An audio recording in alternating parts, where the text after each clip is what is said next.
atas beberapa menit keterlambatannya. Mudah-mudahan saya dimaafkan ya. Oke. Baik, saya mulai saja. Bienvenue and welcome to Year 6 Festival Sinema Prancis 2025 di Makassar. Perkenalkan, saya Nindi yang akan menemani kalian pada siang hingga sore hari ini. Nah, saya ingin berterima kasih kepada teman-teman yang sudah datang dan meluangkan waktunya untuk merayakan Festival Sinema Prancis bersama kami di sini. Jadi yang mau kita nonton hari ini tuh, kalau tidak salah, Vermins, kalau saya tidak salah dalam bahasa Prancis. Nah, ini tuh terkait dengan kisah Caleb, seorang pemuda yang tanpa sadar membawa pulang seekor laba-laba eksotis berbahaya. Ketika laba-laba itu berkembang biak dan mulai menyerang penghuni gedung apartemen, Caleb dan para tetangga harus berjuang bertahan hidup dalam situasi penuh ketegangan dan ketakutan. Jadi teman-teman, bukan yang horor bagaimana tadi, bukan yang horor setan-setan, ini lebih ke mungkin psikologi horor kayak begitu. Siapa yang teman-teman di sini suka film semacam ini? Mungkin dari teman-teman Liga Film yang lebih menekuni terkait bagaimana itu perfilman. Oh, ada kakak cantik di sana. Nah, teman-teman, mungkin tanpa berlama-lama lagi, saya persilahkan kepada operator untuk memplay filmnya. Saya harap teman-teman itu enjoy dan menikmati filmnya, dan saya harap juga teman-teman setelah menonton filmnya bisa memberikan insight dan pandangan, kesan dan pesan setelah menonton filmnya. Oke teman-teman? Siap. Oke, kurang suaranya. Oke teman-teman? Oke, terima kasih. Silahkan menonton. Selamat menyaksikan.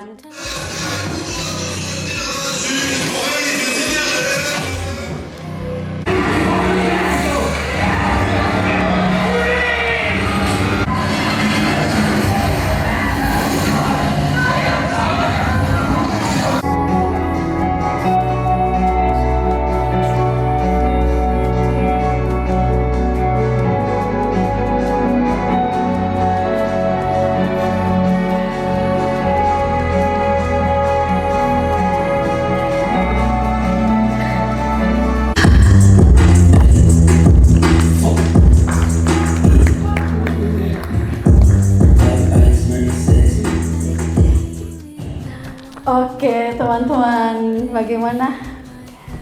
Menegangkan? Bikin deg-deg ser karena saya seperti itu. Siapa yang pertama kira Caleb juga mati? Ada? Oh, sama, saya juga karena ada fotonya. Oke, kita tepuk tangan dong untuk foto film Vermins ini. Tepuk tangan semuanya. Oke, setelah film yang menegangkan ini, dan saya rasa bukan cuma saya yang tegang lihat, tunggu teman-teman, saya masih berkeringat dingin sampai sekarang ini. Nah, kita mau buka sesi diskusi dulu untuk bagaimana tanggapan dan pandangannya teman-teman terkait film Vermins ini. Nah teman-teman, tadi saya juga sudah tanya beberapa orang kalau bagaimana kesediaannya untuk memberikan pandangan, dan saya ingin bertanya siapa yang mau pertama kali untuk memberikan kesan dan pesannya terkait film ini atau tanggapan. Jadi sebelum sebelumnya saya terlebih dahulu, nama saya Jovan Febrian. Saya merupakan mahasiswa UNHAS. Dan tanpa berlama-lama lagi, saya langsung saja ingin memberikan pendapat saya terkait film Vermins yang baru saya selesai nonton sebelumnya. Jadi menurut saya ini salah satu contoh film, ini salah satu film yang sangat menggambarkan gimana ya? Kalau lebih menggambarkan kepada cara kita melakukan sesuatu. Jadi bagaimana kita melihat bahwa setiap kegiatan kita lakukan itu ada sebab dan akibatnya. Contohnya itu dari awal film kita melihat bahwa tokoh utama yaitu Caleb yang membeli sebuah laba begitu, seekor laba-laba, yang mana laba-laba tersebut merupakan makhluk eksotis yang biasa tidak tahu dari mana saja, dari mana itu pada laba-laba ini berasal, dan dia memeliharanya, tapi dia tidak memiliki tempat khusus untuk dapat dapat memelihara laba-laba tersebut. Alhasil laba-laba tersebut masih keluar dan menyebabkan masalah. Dan juga saya ingin mempoin out beberapa point of inquiries yang saya ingin terangkan terkait film yang sebelum saya telah nonton ini. Jadi ada beberapa adegan di mana syuting filmnya itu terkesan tiba-tiba berubah. Jadi oleh karena itu tiba-tiba kayak ada mood swing begitu saat lagi menonton film tersebut. Dan juga walaupun memang ada beberapa karakter yang betul-betul sangat annoying begitu dari sifatnya, tapi saya rasa itu menjadi salah satu ciri khas dari film tersebut karena saya pernah mendengar sebuah quote atau pakai bahasa begitu dari internet yang mengatakan bahwa jika suatu karakter itu jika sesuatu antagonis atau terserah karakter begitu yang memiliki sebuah sifat yang sangat dapat mempengaruhi sifat kita, berarti karakter tersebut adalah karakter yang well written. Itu kalau dari saya. Terima kasih. Perkenalkan saya Raffi dari jurusan manajemen. Jadi jujur selama nonton ini itu saya betul-betul takut ya, dan juga saya arachnofobia itu saya lumayan claustrophobic. Jadi kan sepanjang film ini betul-betul dia tuh mengambil ruang yang sangat sempit. Tapi menurut saya film ini bagus juga untuk ditonton untuk teman-teman yang lainnya, karena ini apa ya, bukan cuma sekedar horor yang pada umumnya, tapi ini betul-betul yang bagaimana ya melawan fobia tersendiri begitu menurut saya. Jadi dari film ini tadi memang sangat menegangkan, apalagi dari sound effect-nya yang bikin kaget-kaget, dan juga ada beberapa scene yang membuat saya sempat menangis. Mungkin karena saya memang cengeng, yang pas scene-nya Jordi digigit laba, terus yang kedua saat Manon mengungkapkan perasaan rasanya kalau dia itu sebenarnya care ke Caleb, dan sebenarnya dia juga rindu ke ibunya. Juga pada saat scene terakhir Caleb membuka surat di belakang foto dia dengan Jordi, dan saya tadi awalnya kepikiran kenapa Caleb sama sekali kayak tidak mau bersumpah, dan saya akhirnya mengerti pada scene terakhir karena dia sudah sumpah atau berjanji ke Jordi akan membuat sebuah kebun binatang bersama, tapi ya tidak terjadi karena Jordi meninggal. Oke, mungkin itu saja yang dapat saya sampaikan. Terima kasih. Terima kasih Kak Nadia. Saya Zahra dari perwakilan Liga Film. Terima kasih atas kesempatan untuk berbicara. Ini film walaupun horor bagi yang kaitannya dengan natural, tapi saya kayak keinget dengan Evil Dead Rises kayak. Oh iya, oh no.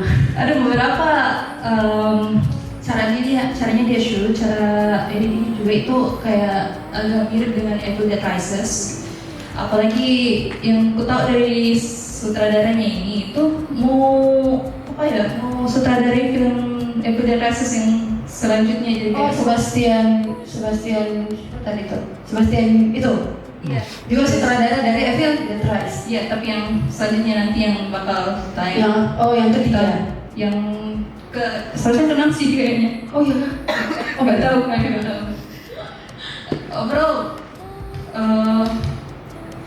Overall sangat memenuhi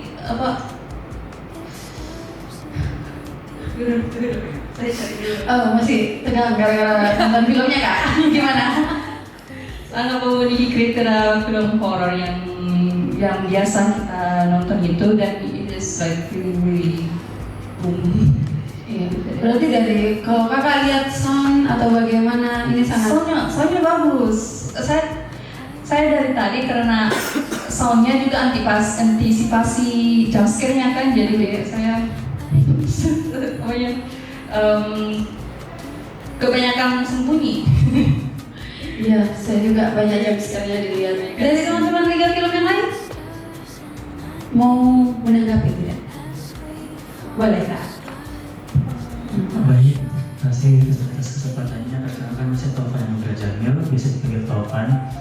Di sini ada beberapa saya catat mengenai film ini. Itu dari segi pengambilan shotnya itu saya rasa memang terasa sangat intens itu teman-teman, karena bisa kita lihat perpindahan shotnya itu sangat frekuen. Jadi makanya itu kita sebagai penonton bisa merasakan ketegangannya juga, karena pindah-pindah shotnya itu membuat kayak ini film fast pace, tapi sebenarnya normal pace, ini cuma shotnya yang terlalu banyak.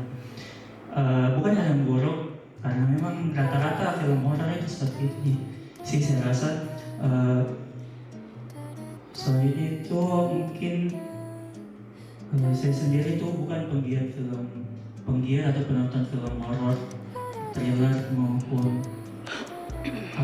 horor dan thriller, tapi seperti yang sempat disampaikan oleh teman yang menanggapi pertama tadi, itu film yang sukses itu film yang bisa dirasakan secara langsung oleh penontonnya. Baik, terima kasih Jasa. Oke, dan perkenalkan, nama saya Muhammad Baik, saya dari Hibra. Menurut saya ini film Prancis terbaik yang pernah saya nonton selama ini. Ya. Oke, kita bertahan kalau gitu. Karena kalau misalnya di dalam film Prancis itu biasanya kayak adegan romance, terus kayak adegan kayak terakhir kali saya nonton film Prancis itu yang film ini Under Paris. Itu terakhir saya nonton film Prancis. Yang hiu-hiu Ya, itu, Kak? yang Iya. hiu itu. Mungkin ini sejenisnya nggak sih, Kak? Ya. Karena dia berkembang biak secepat itu. Dan kayak saya sempat sangkut pautkan dengan Under Paris, kayak, wih, ini film Prancis makin sini makin maju. Yang saya lihat selama ini kan dulu pernah itu tahun 2020 berapa ya? Tahun 2023 tahun 2023 pas festival sinema Prancis itu kan saya bilang kayak, ih bosan nih film Prancis, kayak kenapa begini-begini. Akhirnya lama kelamaan saya lihat lagi film Prancis, kayak oh makin bagus ini film Prancis makin berkembang. Dan saya melihat film ini benar-benar kayak emosional dapat sekali. Yang kayak Khaled yang teriak nggak jelas, si siapa itu nggak jelas, kayak Lila. ya kayak wih dapat sekali emosionalnya. Terus juga menurut saya ini film bisa dikatakan film horor karena soundtracknya juga horor sekali, kayak menegangkan gitu. Tapi ini horor bener, horor sangat berbeda. Iya, oke. Berarti memang ini Pak Prancis itu bukan selalu, tapi film-filmnya itu sering mengangkat tema-tema yang anti mainstream. Iya, itu benar. Ada di Paris, ada Paris kan juga salah satunya. Ada pas tentang hiu yang tiba-tiba masuk ke kota Paris, ke Sungai Seine, itu benar kayak orang sutradara Paris ini kayak benar anti mainstream, kayak di luar kepala ya anunya, ide-idenya gitu. Ya. Oke, baik. Kak, siapa tadi namanya, Kak? Pai. Oh, Kak Pai. Terima kasih Kak Pai. Tepuk tangan juga untuk Kak Pai. Nama saya Cici. Halo, Kak. Jadi ini sebenarnya film horor thriller Prancis saya yang kedua. Jadi sebelumnya itu saya pernah nonton di Netflix juga, judulnya Marianne. Nah, karena ini film horor pertama saya, jadi saya tuh banyak mencoba mencocok lagi template-nya ke film Hollywood kan. Jadi ini film yang menurutku cukup berhasil. Meskipun sebenarnya kalau buat saya yang sering nonton film horor itu alurnya itu bakalan mirip-mirip aja sama film-film horor yang lain, apalagi film-film yang invested kayak gini. Soalnya kan film-film Hollywood itu udah banyak buat juga film-film kayak gini. Jadi ada film-film yang biasanya tikus, atau misalnya ada juga yang akar tanaman, judulnya Ruins. Tapi menurutku ini salah satu film horor yang menurutku works, dan alurnya tidak bertele-tele dan cukup mudah dimengerti. Itu aja. Oke, baik. Terima kasih Kak Cici atas tanggapannya. Saya cuma nonton, bagaimana ya? Saya tadi nonton itu kayaknya bisa mungkin teman-teman dari belakang lihat seberapa hebohnya tadi kita di depan. Jadi memang secara pribadi saya melihat film ini sangat worth untuk dinonton, apalagi tapi nggak tahu untuk orang-orang yang nggak bisa dengan fobia tempat sempit, arachnofobia, fobia laba-laba, mungkin tuh bikin merinding, nggak sih Kak? Karena video tadi merasakan hal yang sama, dan saya juga termasuk arachnofobia. Jadi waktunya saya nonton ini saya kayak gimana ya? Mungkin dari kalian dia ada tanggapan atau tidak? Merci beaucoup. Bonjour et bienvenue à tous. Assalamualaikum warahmatullahi wabarakatuh. Halo semuanya, selamat pagi dan selamat datang di Festival Sinema Prancis 2025. Semoga kita semua dalam keadaan sehat walafiat. Terima kasih telah menyempatkan waktunya untuk hadir pada acara kita pada pagi hari ini. Perkenalkan, saya Rani yang akan memandu acara kita pada pagi hari ini yang diselenggarakan oleh Alliance Francaise Makassar yang bekerja sama dengan Program Studi Hubungan Internasional Universitas Islam Negeri Alauddin Makassar. Nah, sebelum kita masuk ke sesi pemutaran film, saya ingin mengundang Kak Miftah Farid untuk memberikan sepatah kata. Kepadanya dipersilakan. Bismillahirrahmanirrahim. Assalamualaikum warahmatullahi wabarakatuh. Waalaikumsalam warahmatullahi wabarakatuh. Yang saya hormati perwakilan dari Alliance France. Sebelumnya saya mohon maaf dulu karena Kaprodi dan Sekprodi kami belum sempat hadir karena tiba-tiba ada perkumpulan direktorat penyamaan persepsi dengan Pak Rektor. Jadi saya diutus untuk gantikan untuk membuka acara atau memberikan sambutan. Sebelumnya terima kasih kami ucapkan sebesar-besarnya kepada Alliance France sebagai mitra kerjasama prodi kami telah memilih prodi kami untuk menjadi salah satu tempat pemutaran film dari Festival Sinema Prancis 2025. Beri applause buat sebelumnya sebenarnya saya juga hadir kemarin pada saat pembukaan di XX1 yang filmnya itu 13 Days 13 Nights. Itu sangat bagus menurut saya ya, dan sangat HI ya, karena saya ikut menonton waktu itu terkait di-spill sedikit boleh mungkin ya ceritanya terkait upaya kedutaan Prancis dalam pembebasan ataupun pada saat Afghanistan di take over oleh Taliban ya, dan itu sangat memperlihatkan bagaimana proses negosiasi, proses diplomasi itu terjadi antara aktor negara maupun dengan aktor non negara, karena pada saat itu kalau kita dalam konteks HI melihatnya bahwa Taliban itu aktor non negara ya. Nah, dalam konteks ini kami berharap dari prodi pemutaran film ini juga bisa memberikan insight yang sangat besar terhadap teman-teman semua, baik itu dibawa dalam konteks perfilman ataupun dibawa dalam konteks keilmuan HI-nya ya, karena kalau kita dalam HI kan upaya seperti kayak festival film, festival budaya dan lain sebagainya itu merupakan upaya diplomasi yang dilakukan oleh masing-masing negara untuk memperlihatkan nilai atau citra negaranya. Nah, dalam konteks ini Prancis berupaya untuk membangun nilai-nilai tersebut melalui festival filmnya ataupun festival sinemanya. Saya harap teman-teman semua bisa ikut berkontribusi dalam kegiatan ini secara aktif, dan kami mengucapkan terima kasih lagi sebesar-besarnya buat Alliance France, dan semoga kegiatan kita tidak hanya berhenti di sini, kita bisa melanjutkan mitra kerjasama ini dalam tahapan-tahapan selanjutnya. Kemarin juga kami telah melakukan asesmen prodi ya, asesmen, jadi ada perwakilan dari Alliance France ya sebagai pengguna alumni kami, kebetulan ada di sini hadir yang kemudian ada di Alliance France, dan juga kami mengucapkan terima kasih banyak telah membantu proses akreditasi prodi kami melalui kemitraan kerjasama antara prodi Hubungan Internasional UIN Alauddin Makassar dan juga Alliance France. Mungkin itu saja. Saya ucapkan selamat menikmati filmnya. Saya yakin film ini akan sangat menarik dan juga sangat bagus, karena di pembukaannya saja saya melihat filmnya sangat menarik. Saya tidak tahu apakah itu akan dipublish secara umum atau secara publik kapan, we don't know, tapi ya kalian silakan menikmati kesempatan kalian di mana tidak semua orang mampu menonton film ini. Jadi hanya ada beberapa titik di Makassar ya setahu saya, dan kegiatannya sampai 2 Desember, 21 November, di mana filmnya itu berganti-ganti.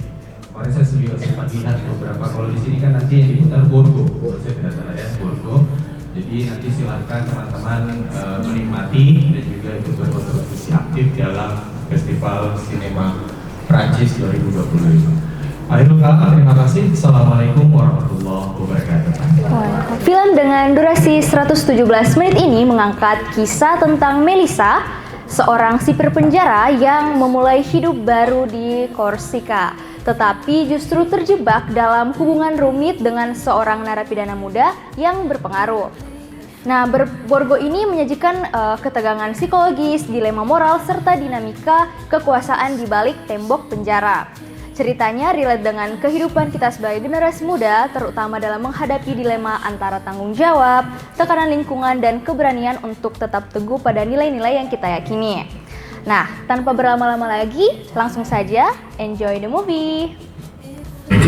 C'est la paix des braves, mais bon, il y a un bout de tuer. C'est quoi ça, la paix des braves? La paix des braves, c'est quand même pas que nous... Allez, tourne-toi un peu là.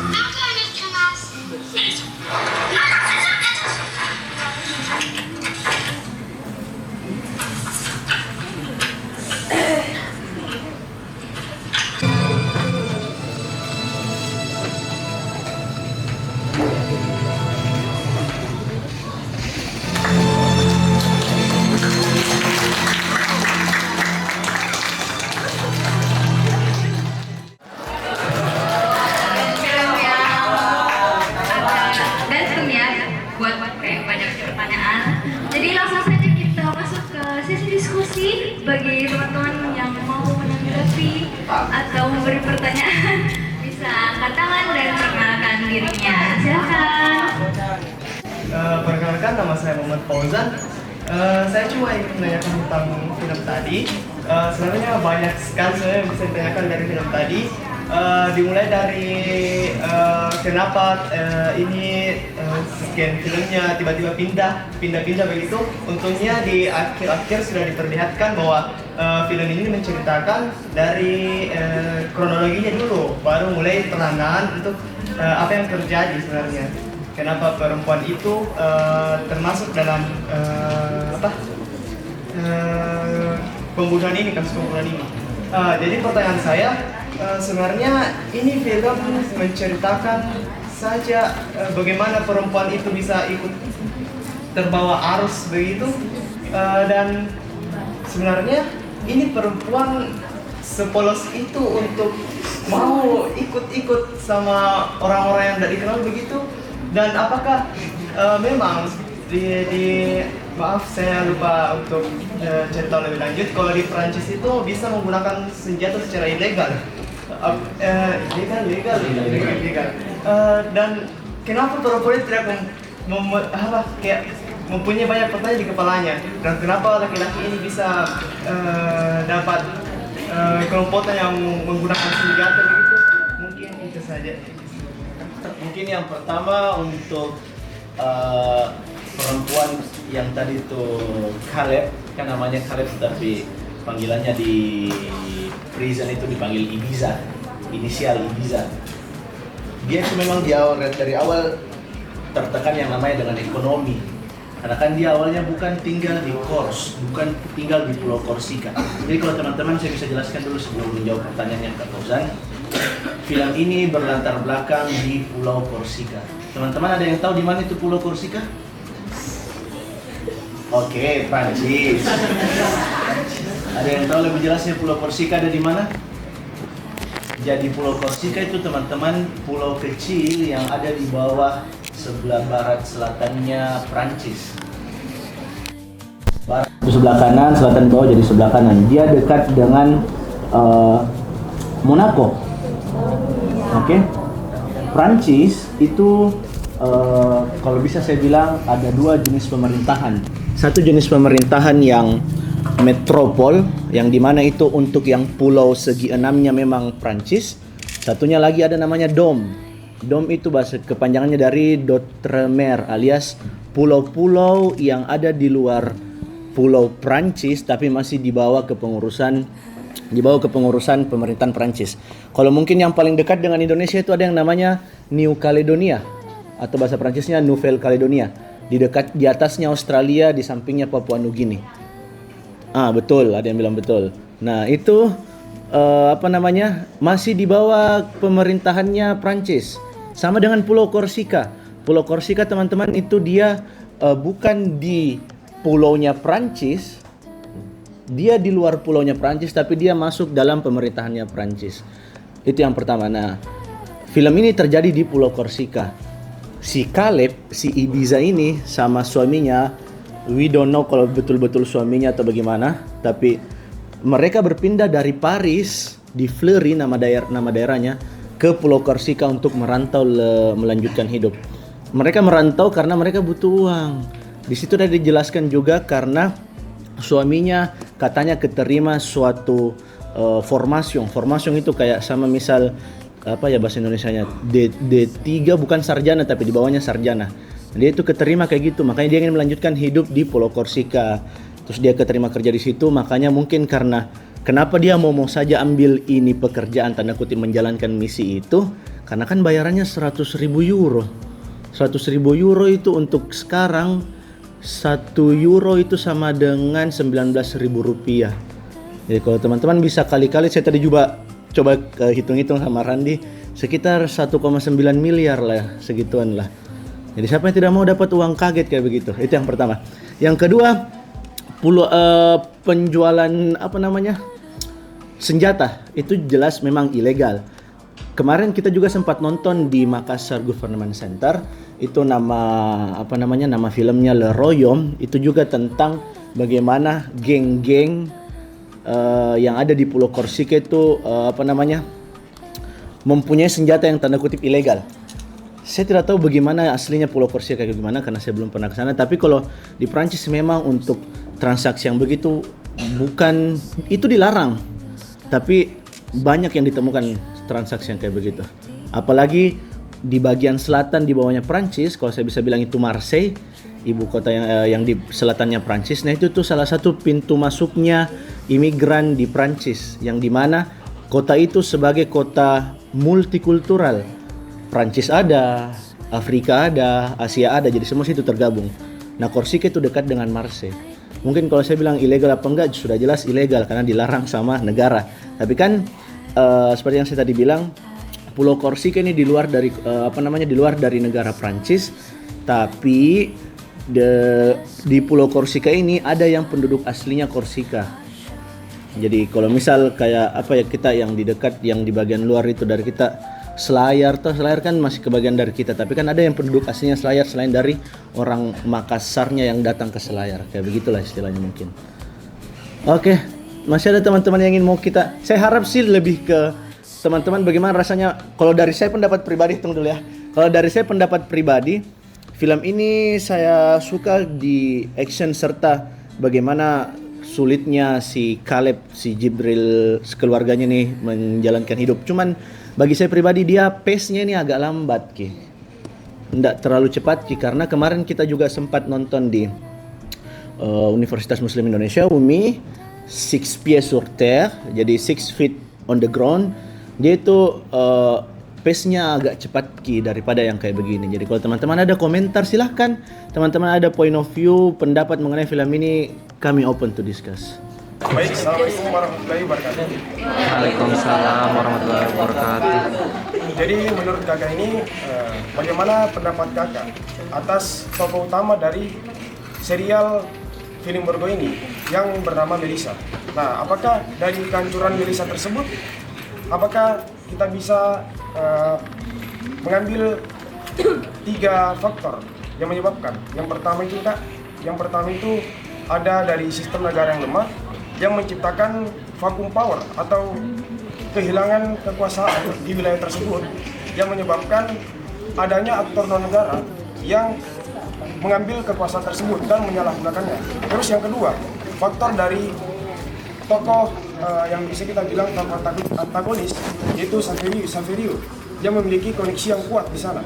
Nah, apakah karena adanya pengaruh Saverio terhadap Melissa ini, itu bisa membuat tokoh Melissa ini terjerat dari awalnya bantuan kecil yang terus dipengaruhi sampai Melissa ini terjerumus ke hal-hal yang toksik. Nah, terus yang ketiga, apakah dari diri Melissa tersebut sendiri yang menyebabkan Melissa itu hancur dan terjerumus ke ranah yang lebih toksik? Mungkin itu saja yang bisa saya sampaikan. Kurang lebihnya, terima kasih. Pertama-tama, terima kasih atas pertanyaan tadi teman-teman. Sebelum menjawab pertanyaan itu, saya mulai dari tadi penjelasan dari Kayati. Jadi teman-teman, sebelum itu saya sedikit berikan gambaran umum mengenai Festival Sinema Prancis ini sendiri. Jadi FSP ini sudah 27 tahun diadakan di Indonesia, dan di Makassar sendiri sudah itu edisi ketiga. Nah, dan pertama kali kita masuk di UIN Alauddin Makassar ini, dan pertama kali masuk di UIN Alauddin Makassar ini dengan film berjudul Borkot. Nah, dan tentunya teman-teman dengan di sini mungkin kayaknya semuanya dari Prodi HI ya, jadi Prodi HI. Nah, kita bisa tarik film ini dari disiplin ilmu HI itu sendiri. Sebagaimana tadi ditanyakan oleh teman-teman di belakang, bahwa apa yang diperlihatkan oleh film ini tadi itu memperlihatkan bahwa kerentanan yang dihadapi oleh aktor non negara ini, dalam hal ini tentunya aktor non negara itu individu dan kelompok itu tadi, kelompok kriminal, dapat menyebabkan rentan kepada aparat yang notabene sebagai status quo daripada negara itu sendiri. Nah, sebelum itu sedikit informasi juga bahwa pemeran utama dari film ini, Melissa itu namanya Hafsah Herzi. Dia itu menang Piala Oscar, Piala Cesar itu sebagai aktris terbaik tahun 2025. Piala Cesar itu teman-teman, kalau belum tahu, jadi kita Piala Cesar itu semacam Oscar, Piala Oscar yang juga cukup bergengsi di Eropa dan khususnya di Prancis. Nah, kembali ke pertanyaan tadi. Nah, tadi saya sempat juga kasih catatan mengenai film ini. Jadi film Borkot ini menunjukkan bagaimana kriminalitas yang terorganisir ini bisa menembus institusi negara itu sendiri. Nah, hubungan daripada Melissa dengan Saverio ini mengilustrasikan bagaimana aktor ini dapat memanfaatkan kerentanan yang mana tadi disebut oleh Kayati karena faktor ekonomi dalam tanda kutip itu sendiri. Nah, mungkin dari saya mungkin bisa tambahkan. Ya, kalau saya bisa tambahkan juga seperti yang tadi sudah dijelaskan untuk mengenai aktor non-state itu betul ya, karena mungkin di Pulau Korsika ini bukan pusatnya Prancis, bukan Paris yang dimana tadi sudah dijelaskan kalau bukan dijelaskan sih, digambarkan kalau penjara di Paris itu berbeda dengan penjara di Korsika. Penjara di Paris itu pasti lebih ketat, dimana ya ibu kota, situ pusatnya semua militer segala macamnya, yang dimana aktor yang state itu yang bernegara itu yang lebih kuat. Sementara ini di Pulau Korsika mungkin pemerintahannya kurang kuat, itulah mengapa aktor non state yang lebih berkuasa di pulau itu. Itu yang pertama. Yang kedua, saya rasa betul ini ada pengaruh dari Saverio, meskipun Saverio juga sudah sebelumnya kenal dengan Melissanya, tapi saya rasa ada faktor dari Saverio karena kan sebelumnya pas Melissa masih di awal-awal menjadi surveillant itu bahasa Prancis, bahasa Indonesianya penjaga. Pada saat dia awalnya menjadi surveillant, dia masih kayak belum mengerti bagaimana Korsika sebenarnya. Malah setelah si Saverio-nya keluar dari prison, ketemulah dengan Melissa. Nah, dari situlah mulai bagaimana Saverio mengajak, memperkenalkan geng-gengnya Saverio bagaimana, dan akhirnya Melissanya sendiri yang ingin istilahnya ikut berpartisipasi, bukan berpartisipasi sih, yang pada saat Melissa mendapatkan info kalau Rossi akan pulang ke Korsika, itu kan dia berusaha membantu memberikan info ke Saverio. Jadi saya rasa ini kedua faktor antara si Saverio yang mengajak dan si Melissa juga ikut. Mungkin ya karena tadi kita sudah lihat juga karena dia diberikan diberikan ganjaran yang sangat besar, sekitar 1,9 atau malah 2 miliar. Itulah mengapa Saverio dan Melissa bisa berpartisipasi dalam pembunuhan Rossi. Kakak yang di sampingnya mau lagi bertanya atau mungkin memberikan pendapat? Yang dari awal sempat berpikir bahwa ini film tentang gender nih, feminisme, dimana kita lihat pertama bahwa perempuannya itu diombak-ambing sana sini, ada informasi di mana dia ada di male dominated women in a male dominated Ya begitulah.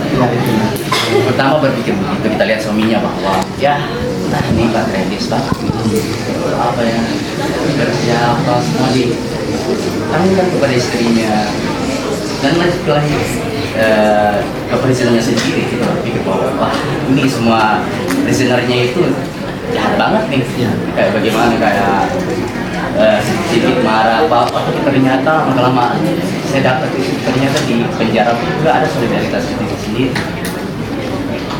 Mungkin dari awal mungkin kayak berpikirlah soal konstruktivisme atau bahkan saya dari awal mau pakai pendekatan kayak positivisme bahwa kita cuma tidak lihat sebagai fakta mungkin seperti yang bilang temanku di sana Fauzan tadi bahwa dia terlalu lugu atau apa tapi kalau kita pakai pendekatan yang lebih apa ya positivis yang bisa kita lihat sebagai kondisi sosial juga jangan cuma lihat dari depannya saja tapi kita juga harus lihat kondisi sosial dan segala macam. Namun kalau pertanyaannya dari saya itu saya mau tanyakan kepada kalian bertiga kira-kira kalau kalian diberikan kondisi yang sama apakah bakal memilih untuk pilihan yang sama juga? Kalau saya mungkin yang ditanyakan kan bagaimana dihadapi dengan keadaan sosial berarti pressure juga dari kehidupan. Yang pertama mungkin dari pribadi kalau memang diberikan pendapat sendiri saya tidak ingin ada di tempat yang penjara. Dari awal itu bagi saya itu sudah negatif menurutku meskipun tekanan sosial itu terlalu kuat tapi untuk pribadi saya tidak ingin bersentuhan dengan yang namanya kayak begitu karena masih banyak cara-cara lain untuk kita bisa melanjutkan hidup meskipun tekanan sosial dari atas sangat kuat. Lingkungan kalau teman-teman lihat tadi bagaimana di awal yang masih di awal-awal film itu Caleb dan Jibril itu cekcok langsung sama tetangganya cuman gara-gara anjing. Itu kan di Indonesia mungkin kayak terlalu apa dulu begitu Ji. Tapi di sana itu begitu yang kalau misalnya orang terlalu karena kan si Caleb sama Jibril ini orang baru pindah, belum dia apa-apa langsung kodong kayak, "Weh, itu anjing ribut sekali, itu anakmu pencuri sepeda Mas." Padahal itu cuma anak 5 tahun. Di sini orang baku pinjam sepeda aja, baku titip di rumah aja apa segala macam. Itu kalau misalnya berbeda orang-orang yang tidak mempunyai pandangan agama, pandangan norma apa segala macam, nah mereka pasti bebas apa segala macam. Kalau teman-teman juga melihat pada saat si Caleb pulang dari tanda kutip party dengan si Saveria, suaminya langsung kayak begini. Malah si Melissa juga bilang, ya kalau tidak mau udah usah misalnya segala macam. Nah itu kan dia betul-betul tidak tidak menggambarkan memang kehidupan yang ada di Indonesia. Itu betul-betul bagaimana kehidupan orang di Prancis. Makanya pada saat mereka berantem apa segala macam dengan tetangganya, saya bilang sama Randi, ini memang tanda-tandanya orang Prancis yang apa sedikit saja na cekcoki, apa sedikit saja na ributkan, padahal itu cuma hal-hal kecil kayak gitu. Jadi kalau memang kita tanya pendapat pribadiku, bagaimana kalau kakak terjebak dalam itu? Yang pertama, kita sebagai orang Indonesia ada yang namanya norma dan agama, jadi tidak mungkin kak pilih untuk mau ikut dalam prison. Masih banyak, bisa jadi pelayan restoran, hotel apa segala macam. Masih banyak cara untuk melanjutkan hidup. Itu yang pertama. Yang kedua, lingkungan sosial itu kita bisa memilih untuk hidup di lingkungan yang mana. Karena kita itu kalau misalnya kita hidup di lingkungan yang ada gengnya dengan yang tidak ada gengnya, pasti kita akan tumbuh dari lingkungan yang itu. Jadi bisa kita memilih untuk hidup di lingkungan yang mana. Itu sih kalau dari saya. Kalau mau ditanyakan bagaimana pendapat sendiri. Itu juga tadi tambahan juga terkait dengan pertanyaan saudara siapa namanya? Saleh. Nah, itu kembali kepada norma dan juga prinsip tentunya di mana kita berada. Dan tadi kalau teman-teman perhatikan ada beberapa scan, kalau teman-teman highlight itu tiba-tiba dia maju, tiba-tiba mundur. Nah, itu salah satu teknik pengambilan yang namanya itu jump cut. Jump cut itu teman-teman, jump cut itu suatu yang dimana kayak ini scan-nya itu tidak selesai tiba-tiba terulang Nah itu salah satu ciri khasnya Prancis yang dimana dipelopori oleh gerakan New Wave atau Nouvelle Vague yang sesuai dengan tema FSP tahun ini teman-teman. Itu sih dari saya. Ada lagi sampingnya. Yang sebelah sini dengar nggak? Baik, bismillahirrahmanirrahim. Assalamualaikum warahmatullahi wabarakatuh. Sebelumnya perkenalkan, nama saya Ridho Makmur. Saya merupakan mahasiswa hubungan internasional angkatan 2024. Saya sebenarnya di sini tidak mau bertanya, Kak. Cuma ingin memberikan pandangan saya terkait dengan film ini. Kebetulan saya anak HI dan juga mayoritas penonton di sini adalah anak HI. Saya ingin coba mengaitkan bagaimana film ini masuk ke dalam keilmuan HI itu sendiri. Saya ingin membahas dalam HI itu ada beberapa teori yang kita gunakan dalam menjelaskan sebuah perilaku antara aktor-aktor seperti realisme, konstruktivisme, liberalisme, marxisme dan berbagai teori lainnya. Saya ingin mengambil contoh dari pertama adalah realisme itu sendiri, yang menganggap bahwasanya negara itu akan menjadi sebuah aktor yang dominan terhadap sebuah fenomena.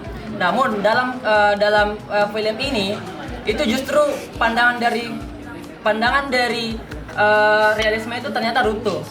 Tidak selamanya negara menjadi aktor dominan, tetapi justru kelompok-kelompok tertentu atau aktor-aktor yang bukan atau yang dalam hal ini adalah non-negara itu juga bisa mempengaruhi sebuah fenomena yang terjadi. Kemudian kita masuk ke dalam Marxisme. Saya ingin mengambil pandangan dari Karl Marx yang mengatakan dengan konsep yang namanya determinasi ekonomi. Kita bisa melihat bagaimana tadinya kolaps itu berpindah karena adanya faktor ekonomi. Di sini saya ingin menjadikan ekonomi sebagai faktor dominan yang mempengaruhi perilaku seorang aktor, di mana dia akan memilih, di mana karena faktor ekonomi dia akan mencari keuntungan, dia akan mencari sebuah peluang agar hidupnya bisa terpenuhi, agar kebutuhan ekonominya bisa terpenuhi. Kalau kita jabarkan ke dalam kehidupan sehari-hari kita, kehidupan yang mana sih yang kita jalani yang tidak membutuhkan ekonomi? Misalnya kita ingin kuliah, pasti tujuan akhirnya adalah untuk mencapai pekerjaan yang layak. Dari pekerjaan yang layak tersebut, kita menginginkan pasti gaji yang ideal, gaji yang layak, dan gaji yang besar. Itu adalah bentuk bagaimana bahwasanya faktor ekonomi itu menjadi hal yang mendorong kita untuk melakukan sebuah tindakan atau untuk melakukan sebuah keputusan. Kemudian dari faktor ekonomi ini kita masuk pada liberalisme. Saya ingin pinjam dari pandangan interdependensi, pandangan dari Immanuel Kant yang mengatakan bahwasanya setiap aktor itu ketika saling berhubungan secara ekonomi akan menciptakan interdependensi atau ketergantungan satu sama lain, di mana kita bisa lihat Khalebs dan juga kelompok yang tadi saling bergantung. Khalebs bergantung dengan ekonomi yang ditawarkan oleh kelompok tersebut, sedangkan kelompok tersebut tadi bergantung kepada informasi yang ditawarkan oleh Khalebs, sehingga mereka itu akan saling bergantung satu sama lain. Apa dampaknya? Mereka akan susah untuk saling mengkhianati. Ketika Khalebs mengkhianati, maka Khalebs akan kehilangan peluang ekonominya. Dan ketika kelompok tersebut berkhianat kepada Khalebs, maka kelompok tersebut akan kehilangan informasi dan mereka akan mengulang strateginya dari awal lagi. Kemudian saya ingin ambil lagi dari pandangan konstruktivisme. Konstruktivisme bilang bahwasanya segala bentuk tindakan manusia itu bukan sebuah hal yang langsung ada saja, tetapi itu adalah sebuah hal yang muncul melalui interaksi antar subjek yang ada, atau yang kita namakan sebagai interaksi intersubjektivitas, di mana antara subjek yang ada saling berinteraksi sehingga mempengaruhi pola pikiran, tindakan, dan lain sebagainya. Kita bisa melihat Khalebs tadi, bagaimana dia tadi awalnya adalah orang yang baik, tapi dia selalu berinteraksi dengan kelompok dari Severier mungkin dan lain sebagainya. Akhirnya dari intersubjektivitas kedua aktor ini itu membentuk pola pikirnya Khalebs, bahwasanya saya harus gabung dengan ini deh, saya nyaman dengan ini, sehingga perilakunya pun berubah. Dari awalnya tidak mau, akhirnya mau.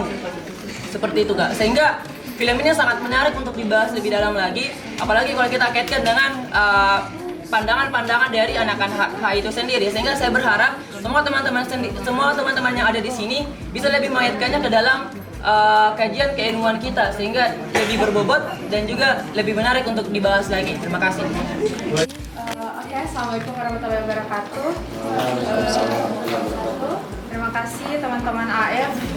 Ini film saya ke-7 dan saya selalu punya banyak hal untuk belajar dari setiap film yang teman-teman tampilkan. Jadi saya belajar menganalisis isu apa yang diantarkan dari film ini. Kecuali kemarin ya, film horor. Saya lebih memilih untuk menikmatinya daripada belajar dari situ. Nah, hari ini kita menonton film terkait Borgo. Teman-teman yang tadi itu terima kasih atas pendapatnya dan pertanyaannya. Fokus terhadap si Melissa ini, si Ibiza ini sebagai perempuan yang dianggap secara emosional terlibat dengan mantan narapidana. Mungkin beberapa hal yang saya sampaikan menjadi faktor-faktor kenapa Ibiza akhirnya terlibat dengan hal tersebut. Tapi sebelumnya saya ingin sekali mengomentari terkait situasi penjara di Prancis ya. Semoga itu gambaran sesungguhnya, karena menurutku penjara seperti itu pun cukup memanusiakan manusia. Meskipun mereka narapidana tetap punya fasilitas olahraga, buku dan sebagainya. Ya, jika dibandingkan dengan kita di sini, penjara itu sesuatu yang menakutkan gitu. Karena menurutku tidak memanusiakan manusia gitu. Nah, Ibiza tadi teman dari AF menjelaskan tentang bagaimana itu penjara, bahkan bilang tidak mau bekerja di penjara, saking negatifnya itu penjara. Seperti yang kita tahu, penjara itu kan tempat yang penuh maskulinitas, kekerasan, disiplin, terus sementara Ibiza ini hadir sebagai sipir perempuan yang dia kayak mendobraki gender gap itu, bahwa hanya laki-laki yang menjadi sipir gitu. Ibiza sebagai perempuan yang punya otoritas di sini, sebenarnya dia punya power di atas para narapidana. Tapi sayangnya sekali lagi dia tidak diakui sebagai seseorang yang punya otoritas. Kenapa? Karena dia perempuan. Di sini ketimpangan gender terjadi. Ada ketimpangan kuasa struktur di mana narapidana justru lebih berkuasa daripada si Ibizanya ini. Itu artinya tidak stabil di institusi hukumnya. Tadi teman-teman sudah jelaskan soal bagaimana negara justru lebih lemah daripada non negara itu. Jadi salah satunya itu karena adanya ketimpangan kuasa. Terus yang kedua, terjadi standar ganda di situ. Jadi ada dua sipir sebenarnya, si laki-laki gemuk botak itu, terus si Ibiza. Terjadi standar ganda di antara mereka berdua. Kenapa? Karena narapidana ini secara naluri itu tunduk sama sipir yang laki-laki. Karena secara naluri juga laki-laki itu dianggap sebagai penguasa. Sementara Ibiza sama-sama punya otoritas dengan sipir laki-laki, tapi dia justru harus membuktikan otoritasnya. Dia harus membuktikan bahwa saya juga sipir, Kak. Nah, di situ terjadi standar ganda, di mana laki-laki selalu diagungkan, selalu diberikan posisi, sementara perempuan selalu dipertanyakan kemampuan, kualitas, bahkan keberadaannya sebagai sipir di situ pun juga dipertanyakan. Itu terlihat ketika Ibiza pertama kali muncul dan dia diperkenalkan, itu ada entah itu sindiran atau apa yang dia kayak diremehkan pertama kali waktu say hello dengan para narapidana gitu. Nah, kenapa pada akhirnya Ibiza membangun kedekatan dengan narapidana? Pertama, karena dia tidak mendapatkan relasi emosional yang seharusnya didapatkan di tempat kerja. Ini contoh bagaimana patriarki bekerja dalam institusi. Patriarki bukan cuma bekerja antara suami dan istri, bahkan dosen dan mahasiswa pun juga ada sistem patriarkinya. Jadi patriarki berada di mana saja gitu. Nah, ketika dia membangun kedekatan dengan narapidana itu dianggap terlalu emosional, bukan faktor profesional. Sementara kalau laki-laki itu dianggap sebagai strategi pendekatan. Jadi sekali lagi timpang. Nah, si Ibiza ini sebenarnya merasa tidak aman berada di lingkungan penjara tersebut. Kemudian rasa tidak aman itu dimanfaatkan sama si narapidana ini. Aduh, susah sebut namanya. Si narapidana ini, dan jadi dia memanipulasi si Ibiza untuk dengan memberikannya perlindungan. Nah, ketika si Ibiza menerima perlindungan, dia secara tidak sadar masuk ke dalam kontrolnya si laki-laki itu. Jadi Ibiza ini bukan hanya sebagai faktor yang dilihat sebagai satu individu bahwa dia adalah perempuan, tapi dia dilihat sebagai simbol di mana patriarki institusional bekerja, bagaimana interseksional, belum lagi identitasnya bahwa dia orang luar dari kota itu, dan dia sebenarnya membangun aliansi supaya bisa diterima di lingkungannya. Sama mungkin kayak kita, ketika kita membenci seseorang, kita akan membangun aliansi bersama orang-orang yang membenci orang tersebut untuk sama-sama membencinya. Begitupun juga Ibiza, dia membangun aliansi supaya merasa aman dan merasa diterima, dan itu yang diberikan sama si Saferul itu. Jadi seperti itu. Terima kasih.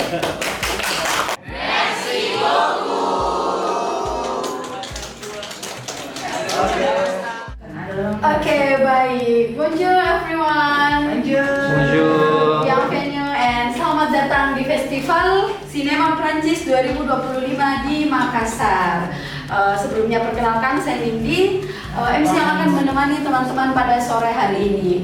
Nah, sebelumnya saya mau mengucapkan terima kasih yang sebanyak-banyaknya karena walau hujan, badai, tapi teman-teman tetap datang di Makassar Creative Hub pada sore hari ini. Nah, sebelumnya saya mau bertanya kepada teman-teman ini yang sedang ada di sini. Tahu Festival Sinema Prancis itu dari mana? Dari tahun lalu. Dari tahun lalu. Oh, berarti sudah pernah juga dengar apa itu Alliance Française? Iya. Iya, betul ya. Jadi Alliance Française pusat budaya Prancis yang ada di Makassar. Nah, Kenal juga sama yang dulu di sebelah. oh, sudah kenal berarti. Oh, berarti kita semua sudah familiar nih sama Alliance Française. Sama yang sebelah sana. Oh, sama yang sebelah sini juga. Oke, baik. Nah, kalau begitu berarti tanpa harus saya jelaskan juga, berarti teman-teman juga sudah tahu apa itu Festival Sinema Prancis. Tapi bisa juga mengatakannya juga. Iya, jadi Festival Sinema Prancis 2025 ini adalah edisi yang ke-27 yang terlaksana di 14 kota di Makassar, mulai dari tanggal 21 November di Indonesia, mulai dari 21 November kemarin. Pembukaannya itu ada di XX1 Mall Panakukang hingga 2 Desember mendatang. Jadi teman-teman bisa mungkin keep update di Instagram AF untuk melihat info-info terkait film-film apa yang akan ditayangkan yang tidak kalah serunya dari film-film yang kemarin. Nah, terus film apa sih yang akan kita nonton hari ini? Jadi film ini itu adalah film yang pengaruhnya juga cukup besar dalam gerakan French New Wave. Jadi French New Wave itu adalah gerakan film yang muncul pada tahun 1950-an hingga 1960-an di Prancis. Jadi ini kalau kata lainnya mungkin dalam bahasa Prancis novel vague iya, novel vague. Nah, untuk hari ini kita akan menonton sinema Les Quatre Songku atau bahasa Inggrisnya ialah The 400 Blows. Jadi ini mengisahkan terkait Antoine, seorang remaja dari Paris yang sering disalahpahami oleh keluarga dan sekolahnya. Jadi dia tuh kayak merasa terasing dan tidak dianggap. Nah, film ini berkisahkan terkait remaja ini yang mencari jati dirinya dengan caranya sendiri. Film ini itu bercerita tentang pemberontakan, pencarian jati diri, dan tentunya sangat seru untuk kita nonton pada hari ini. Nah, tanpa berlama-lama lagi, mungkin kita bisa langsung masuk ke pemutaran filmnya.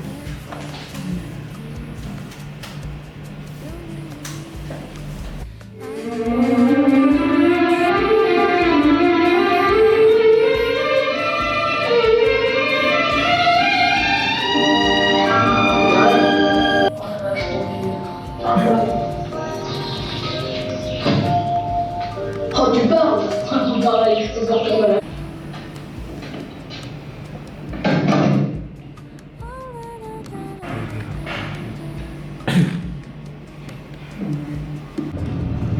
Voulez-vous?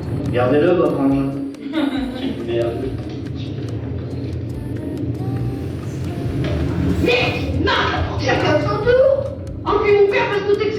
baik. Tepuk tangan lagi dong sekali lagi untuk film. Oke, jadi tadi kita sudah nonton film The 400 Blows. Jadi sekarang saya mau ajak teman-teman diskusi terkait bagaimana sih pandangannya teman-teman dengan film yang sudah tadi kita tonton bersama. Karena pasti banyak yang baru nonton film seperti ini, ada juga yang sudah lama nonton film old school seperti ini. Jadi saya mau tanya teman-teman bagaimana pendapatnya teman-teman. Mungkin bisa kita mulai dari sebenarnya perkenalkan, nama saya Salome Sultan. Jadi karena tadi datangnya agak terlambat, jadi kurang nonton dari awal. Jadi kalau yang mulai dari tengah sampai akhir film, yang kutangkap sih itu kayak film terkait dengan pencarian jati diri gitu dari seorang anak. Dan ya mungkin karena situasi dari keluarganya yang cukup kayak suka disalahpahami kayak begitu, makanya membentuk karakter yang seperti itu gitu. Terima kasih. Oke, baik. Selamat malam teman-teman semuanya. Saya Yati dari perwakilan AF Makassar juga. Mungkin saya bisa bantu jelaskan dikit kalau film ini namanya itu film Les 400 Coups. Kalau di bahasa Indonesia kan itu kayak 400 pukulan, tapi 400 pukulan itu bukan nama judul aslinya. Dia itu seperti kayak idiom atau dalam bahasa Prancis itu expression. Jadi kayak itu ekspresi orang Prancis yang dimana artinya Les 400 Coups itu adalah membawa masalah. Itulah kenapa dia ambil judul Les 400 Coups, 400 pukulan, karena si anak itu tadi Antoine kerjanya bawa masalah saja terus. Bawa masalah di keluarga, di pendidikan, di penjara anak-anak, itu semuanya dia bawa masalah. Itu yang pertama. Yang kedua, ini salah satu film yang dibuat oleh François Truffaut. Kalau teman-teman belum tahu François Truffaut itu siapa? François Truffaut itu adalah salah satu penggagas namanya Nouvelle Vague, atau sempat dibahas sama MC New Wave. Apa itu New Wave teman-teman? New Wave itu salah satu gelombang baru sineas-sineas muda Prancis yang dimana tidak mengikuti aturan-aturan klasik dari film-film Hollywood. Kita bisa lihat tadi bagaimana pace filmnya cepat, banyak jam cut transisinya, lebih ke filmnya betul-betul asli di take di tempat itu tanpa ada berbagai macam CGI atau segala macam. Itu salah satu ciri khas dari Nouvelle Vague atau New Wave. Jadi ini salah satu film pertama yang dibuat sama François Truffaut sutradaranya, yang dimana setelah berawal dari ini si Antoine ini akan dilanjutkan lagi petualangannya sama si François Truffaut. Itu yang dibahas. Nah ini memberikan latar tempat di Paris, tapi latar waktu itu 1960-1950-an, yang dimana teman-teman bisa lihat kalau di masa itu sistem pendidikan di Prancis itu masih keras. Terus yang kedua, bagaimana anak-anak, sebelumnya kita juga sempat pemutaran di IKN bagaimana film-film Nouvelle Vague, yang dimana orang-orang di sana masih mencari yang namanya kebebasan, tidak mau tidak mau ikut sama peraturan. Dan yang terakhir, yang baru dibahas dari film ini, bagaimana hubungan antara anak dan orang tua itu yang rentan. Itu kan diawali juga bagaimana si Antoine-nya sendiri, Les 400 Coups, yang dimana dia selalu bawa masalah saja, mau di rumah, mau di sekolah, mau di sistem pemerintahan, yang dalam artian di sini penjara, semuanya dia bawa masalah.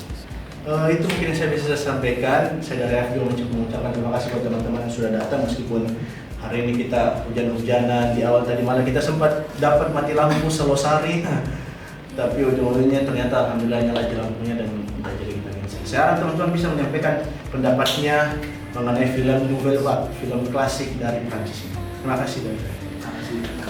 Terima kasih kayak 1950 ya,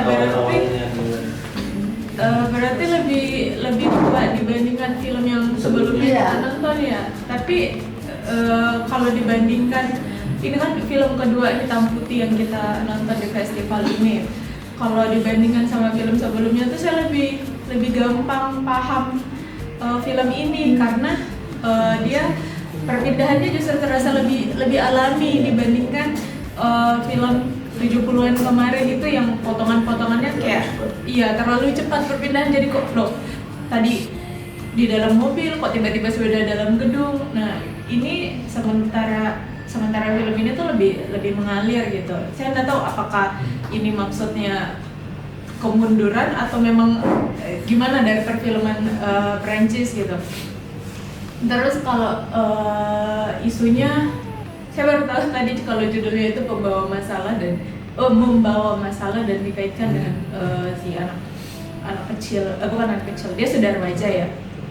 Kayaknya ini memang mengangkat isu juvenile delinquency, kenakalan remaja, dan saya lihatnya tadi sih sebenarnya bukan salahnya si anak itu, bukan dianya yang membawa masalah, tapi mungkin pola asuh di rumahnya. Kemudian kita lihat tadi perlakuannya gurunya seperti itu. Aduh, kalau zaman sekarang mungkin viral di gurunya, tadi anaknya ditarik pakai baju gitu, nggak mau nikah mamanya. Menurutku hal-hal yang seperti ini yang membentuk anak-anak pada akhirnya memberontak. Sampai ada bahasanya tadi dia mau hidup dengan caranya sendiri. Saking muaknya gitu, kakak dengar ke orang tuanya, terus perlakuan guru-gurunya. Jadi sebenarnya kalau membawa masalah itu kayaknya lebih cocok disematkan ke orang tua dan gurunya tadi gitu. Si anak ini justru produk dari mereka gitu. Itu saja. Oke, baik. Baru nonton pas di pertengahan juga, dan menurutku ini kayak anak yang melawan aturan, tapi aturannya yang terlalu kuat, makanya dia tidak bisa bebas gitu. Mungkin kalau dilihat ini kayak gimana ya, dari realitanya kita memang nggak bisa keluar dari aturan-aturan yang sudah ada sejak dulu. Ya, cara melawannya mungkin dengan cara yang mungkin lebih teratur dan lebih bisa masuk di aturannya, tapi bisa belok dikit lah untuk sedikit-sedikit keluar dari aturan. Ya itu yang mungkin saya bisa bilang kayak bebas dari aturan dikit lah, dan kembali pada akhirnya akan kembali ke aturannya begitu. Ya kebebasan sementara lah, daripada kita lawan aturan dan akhirnya ya mati di aksi itu. Ya mungkin itu sih. Oke, baik. Masalah ya di membawa masalah. Saya melihatnya juga ini Antoine itu dia tuh seperti gambaran remaja yang betul tadi semua kita bilang hilang arah. Di keluarganya dia tidak dicintai, di sekolah dia tidak dipercayai, dan bahkan di masyarakat juga dia tidak diberikan kesempatan. Jadi menurut saya melihat ini sutradaranya atau kayak dia mau memperlihatkan dia tidak memoles gini ceritanya si Antoine ini dengan melodrama, tapi dia kasih lihat dengan visual tadi. Dia yang paling akhir tuh dia lari-lari, ada beberapa kayak rentang waktu itu cuma diperlihatkan dia lari. Jadi saya lihatnya tuh ini sutradara yang mau kasih lihat kayak ini loh anak yang hilang arah begini, tidak ada peran orang dewasa yang tepat untuk bimbing kayak begitu. Jadi kayak sebenarnya saya lihatnya ini malah sedih, karena bahkan kayak dia itu sampai menurutku dia masih kecil banget untuk dibilang dia harus dikerja, harus dinumpang di rumahnya temannya, terus kayak dia sudah bisa bikin rokok sendiri yang bisa kita lihat tadi waktunya di penjara. Dia bahkan bisa saya tadi bingung, oh kayaknya ini rokok deh, saya tahu kalau rokok, cuman saya bingung, kan tadi dia disuruh kasih kosong barang-barang yang ada di pakaiannya. Nah saya bertanya, dari mana Pak dia dapat itu korek api, kayak di mana dia mau dapat pemantik, dan entah dari mana kayak langsung main blowing ku lihat itu ternyata dia bawa satu korek begini untuk dia petikan di sepatunya. Jadi menurut itu yang kayak wow, anak sekecil itu untuk kembangkannya itu sudah sangat di luar nalar menurutku idenya seperti itu. Nah mungkin juga bisa dilihat dari teman-teman tadi waktunya dia kan dia itu lari-lari ya waktunya di akhir film. Terus kita kayak dikasihkan ending gantung. Menurutku itu kayak ending gantung. Kemana sudah ini anak begitu. Ya dia lari dari tempat mungkin bisa dibilang itu tadi tempat rehabilitasi ya Kak. Kayak di tempat rehabilitasi untuk anak-anak nakal. Nah untuk tempat rehabilitasinya juga bahkan mamanya waktunya kunjungi si Antoine ini itu kayak tidak memperlihatkan sama sekali peran orang tua. Kayak dia tidak perlihatkan perannya kayak ini ada loh mama sama kamu kayak begitu. Malah dia tuh kayak mengancam Ki lagi seperti itu, kayak tidak memberikan Ki ruang aman untuk si anak remaja ini. Nah di akhir video tadi kita cuma dikasih perlihatkan kalau dia balik ke kamera, dan menurutku itu tuh kayak si sutradaranya mau kasih lihat kalau anak yang tidak ada peran orang tua, orang dewasa di dalamnya bakal sebingung ini nantinya. Jadi kita dikasihkan di ending gantung seperti itu supaya memperlihatkan kepada kita kalau anak remaja yang tidak diberikan kesempatan di masyarakat, di sekolah, bahkan di rumahnya sendiri dia tidak merasa aman, bakal seperti ini Ki. Seperti ini Ki jadinya dia akan bingung sendiri dengan bagaimana masa depannya nanti kayak begitu. Jadi kayak menurutku ini film novel fak yang ku nonton juga yang paling gampang ku dapat artinya dan paling kayak wow seperti itu. Kita tangan dong. Oke teman-teman, saya sekali lagi berterima kasih kepada teman-teman yang sudah datang walau hujan badai menyambar seperti ini, bahkan sempat mati lampu juga tadi.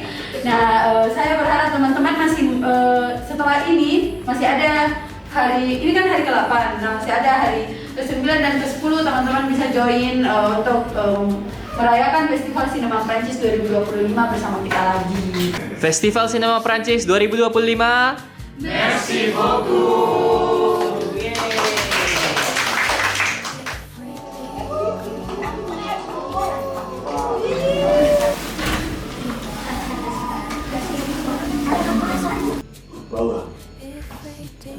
Bawa. Terus gimana akhirnya? Baru dia keluar dari gerbang. Terus baru dia dimasukkan ke dalam kurung. Dekatnya rumah. Oke. Menurut saya itu filmnya bagus ya, karena kesan yang bisa didapatkan dari film ini itu kayak kita harus belajar terhadap sesama, kita harus mulai dari orang-orang sekitar.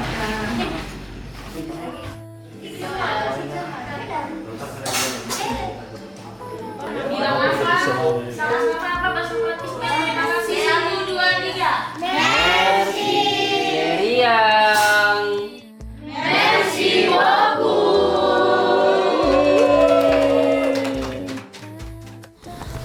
Bonsoir semuanya, good evening. Bienvenue, welcome to the last day of Festival Cinema Prancis 2025 yang kita laksanakan pada hari ini di Alliance Française Makassar. Pada malam hari ini, teman-teman juga pasti sudah tahu kita akan menyaksikan sebuah film dengan genre komedi drama berdurasi 2 jam 6 menit. Film ini karya Cedric, gimana Kak? Cedric dan di-co-writer oleh Santiago Amigorena. Judulnya The Coming of the Future. Nah, film ini adalah film Prancis namun juga di-co-produseri di Belgia yang rilis di tanggal 22 Mei tahun 2025. Jadi ya belum genap setahun penerbitannya. Dan sedikit perkenalan terkait film ini. Film ini akan menceritakan kita dengan cara yang sangat unik karena film ini dimulai di tahun 2025 di mana sekelompok keluarga sekitar beranggotakan 30 orang itu diduga mewarisi rumah tua di Normandia. 4 diantaranya adalah Seb, Abdel, Celine, and Guy yang ditugaskan untuk memeriksa sendiri rumah itu dan juga mengecek inventories di dalam rumah itu. Seiring mereka mengecek keadaan rumah, mereka kemudian menemukan hal-hal yang menguak rahasia lama di rumah itu seperti foto, surat, lukisan, dan lain-lain. Nah, kemudian barang-barang yang mereka temuin itu, artefak-artefak itu membuat mereka membawa ke perjalanan waktu atau spiritual untuk menyelidiki kehidupan Adele yang pernah merantau ke Paris di tahun 1895. Nah, di tahun-tahun ini adalah tahun bangkitnya fotografi dan juga gerakan seni impresionisme di Paris. Dan dalam film ini kita akan menjelajahi 2 zaman antara masa kini dan Paris dan juga di akhir abad ke-19 di Normandia. Jadi tanpa berlama-lama lagi, mari kita saksikan bersama film The Coming of the Future. Enjoy.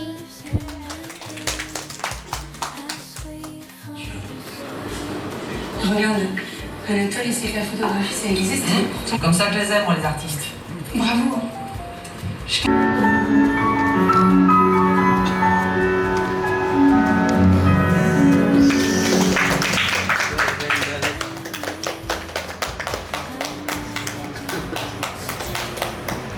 How's your impression, guys? Oke, ya. Seperti biasa, kita tentu tidak hanya selesai dengan endingnya film ini, tapi mungkin akan ada beberapa perspektif yang kita tukar setelah menonton film ini. So, kalau teman-teman ada yang ingin mengungkapkan sesuatu, either itu impressionnya, atau pendapatnya, atau pertanyaannya, anything yang terkait dengan film yang kita nonton tadi, boleh banget angkat tangan dan bisa join diskusi bareng kita. Ada yang mau volunteering diskusi? Jadi pasnya nonton film itu ada dua hal yang ku highlight. Pertama, dari segi teknik penceritaannya, narasinya. Dulu pernah waktu kuliah sastra saya belajar di kelas teori kritik sastra. Teknik penceritaan ini adalah cerita dalam cerita atau cerita berbingkai. Atau bahasa Perancisnya le récit cadre. Le récit, dan le récit. Nah itu memang selalu atau normal digunakan dalam film-film intergenerasional kayak tadi yang bahas historisnya. Jadi mereka pakai unsur atau dari masa sekarangnya untuk ceritakan masa lalunya. Kayak tadi diperlihatkan bahwa siapa namanya Sebastian itu Sepia yang fotografer yang pokoknya yang masalah itu yang videografer itulah, dia kan tertidur terus langsung muncul mereka flashback atau ganti timestampnya itu ke masanya Adele. Nah jadi dari segi masa sekarangnya dijadikan wadah atau perantara untuk menceritakan cerita dari masa lalunya. Tapi masa lalunya yang di-highlight dan itu jadi cerita utamanya atau premier récit-nya. Justru masa sekarangnya yang masa modernnya itu jadi deuxième récit-nya. Gitu. Kalau yang kedua, saya merasa kalau misalnya memang masalah intergenerasi dalam keluarga itu bisa berdampak di negara atau di keluarga itu sendiri. Kayak tadi masalah restorasi tempatnya, lukisannya, itu mereka kan si yang mau sewa tempatnya ini, rumahnya keluarga Vermiak ini, mereka hubungi semua keluarga dan niat gitu untuk meneliti family tree-nya, pohon keluarganya sampai ke buyut-buyutnya. Nah, itu kayak kalau perusahaan-perusahaan atau kontraktor di Indonesia atau pemerintah di Indonesia itu kayak aku rasa kayak malas gitu untuk seniat itu, dan kayak beda banget antara negara Prancis dengan Indonesia. Dan aku rasa relate karena di keluargaku sendiri, keluarga nenek buyut maternalnya ibuku itu kita nggak tahu asalnya dari mana karena stuck di maternal buyutku yang merantau dari Jawa terus nikah sama orang Goa, jadi kita nggak tahu asalnya dari mana, dia dari Jawa mana, jadi kayak relate banget gitu filmnya. Kita nggak tahu ini buyutku kenapa sampai tinggalkan Jawa terus merantau ke Makassar, nikah sama kakekku dan sama sekali nggak ada pernah pembicaraan kenapa begitu. Nah ini tuh di filmnya keluarganya tuh rame-rame mau cari tahu kenapa buyutnya sampai merantau ke Paris gitu kan, gitu. Jadi kayak relate banget gitu rasanya. Terima kasih. Tadi Kak, kalau main yang menjadi cerita utama dalam bahasa Paris disebut apa? Premier récit ya. Nah, cerita utamanya ternyata ada di masa lalu dan Makanya mungkin kayak tadi stepping time-nya tuh kayak bingung ya, tiba-tiba di sini, tiba-tiba di situ. Ada banyak sekali perspektif yang sulit dicerna kalau kita tidak mendetail atau kita tidak benar-benar mengikuti alur ceritanya. Apalagi kalau misalnya kayak di awal nggak ngikutin, pasti kalau nontonnya dari tengah nggak akan ngerti sampai akhir, nggak sih? Oke, mungkin ada teman-teman lain lagi yang mau menyampaikan opininya atau perspektifnya, atau mungkin merasa relate tentang sesuatu di dalam dirinya. Oke, boleh. Ini film penutup yang paling kuat menurutku ya, dan tepat sekali pilihannya. Saya berpikir setiap keluarga mungkin memang perlu punya semacam biografi, autobiografi dari setiap. Misalnya saya punya biografi, kemudian saya menulis biografi bapak saya, lalu mungkin om saya juga begitu. Barangkali tradisi kayak begitu mungkin bisa dibangun, karena bayangkan kalau tadi ini lebih 100 tahun ya, atau bahkan mungkin bisa 200 tahun, dan kalau itu terjaga tradisi tulisan itu, maka ada banyak sekali hal yang generasi berikutnya itu bisa jelas tentang kehidupan masa lalu ini.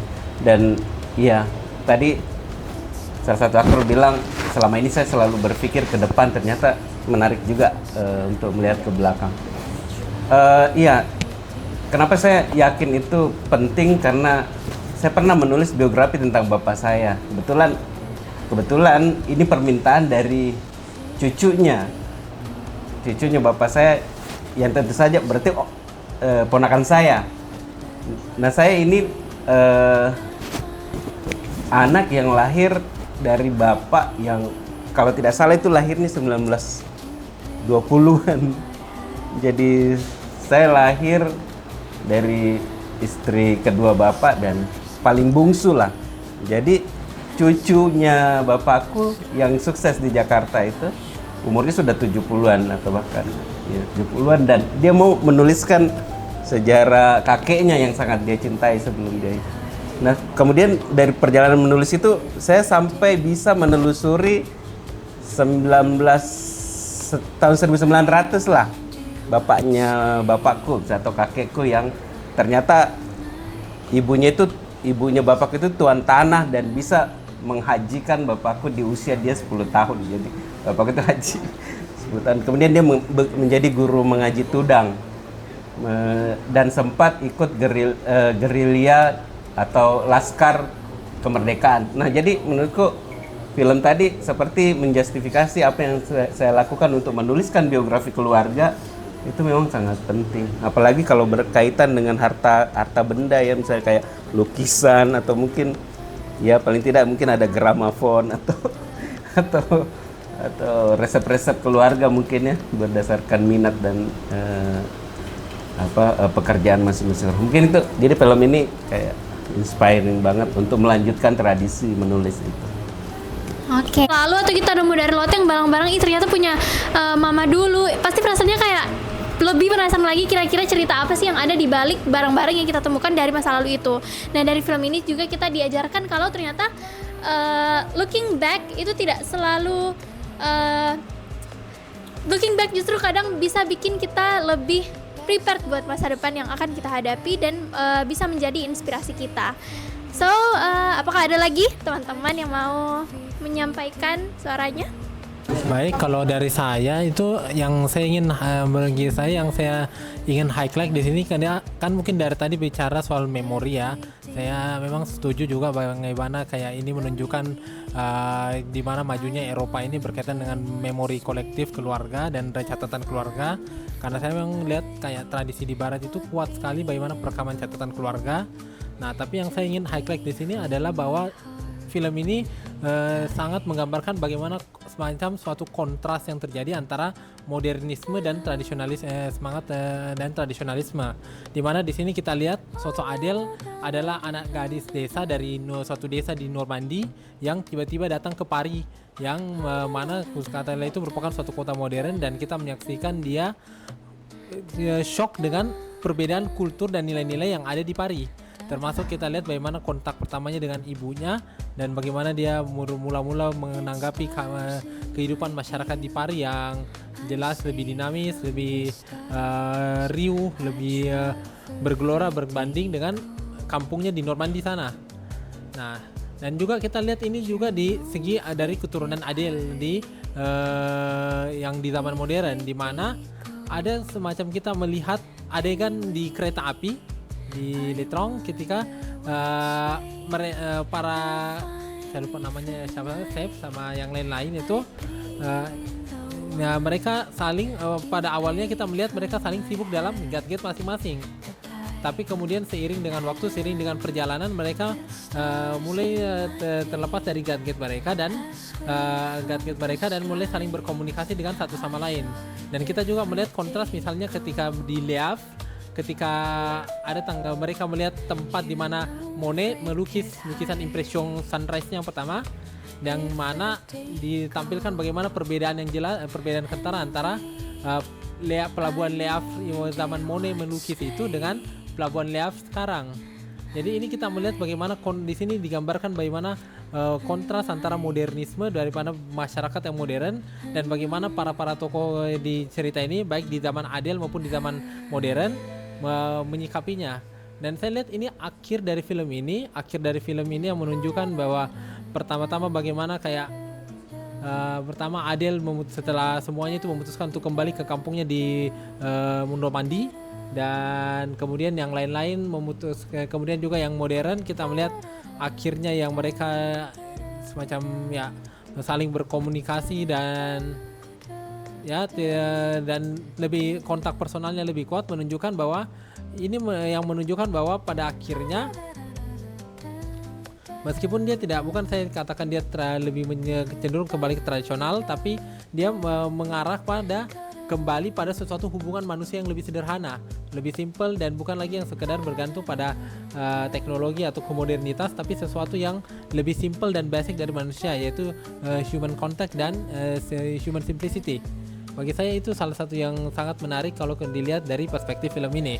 Mungkin apa saya benar atau salah ya mungkin saya saya tidak bisa pastikan, tapi ini menurut pendapat saya pribadi.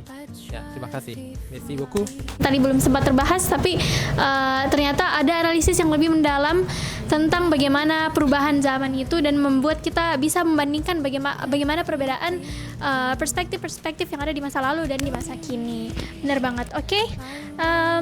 Lagi-lagi saya tanya, ada yang mau menanggapi, lanjutkan.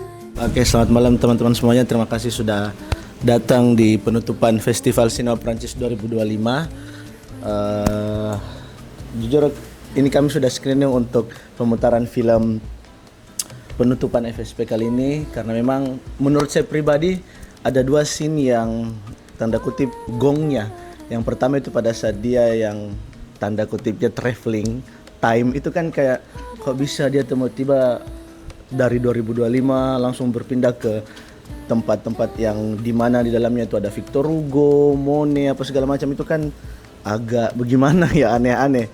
Terus pada saat kami screening nonton, kami nggak tahu kalau ternyata malah si Adele-nya ini itu anaknya Monet. Itu kan wow, bikin speechless Ki. Itu kalau pendapat pribadi dari saya. Terus yang saya bisa sampaikan kayak sudah sampaikan tadi sebelumnya, perbedaan antara modern dan masa lampau. Tapi selain dari itu bisa kita lihat bagaimana perbedaannya antara Parisnya dengan Normandy-nya. Bagaimana Paris memang sangat riuh, bagaimana Paris memang sangat rame. Kalau teman-teman belum tahu Normandy itu di mana, Normandy itu di bagian baratnya Prancis, di sebelah barat.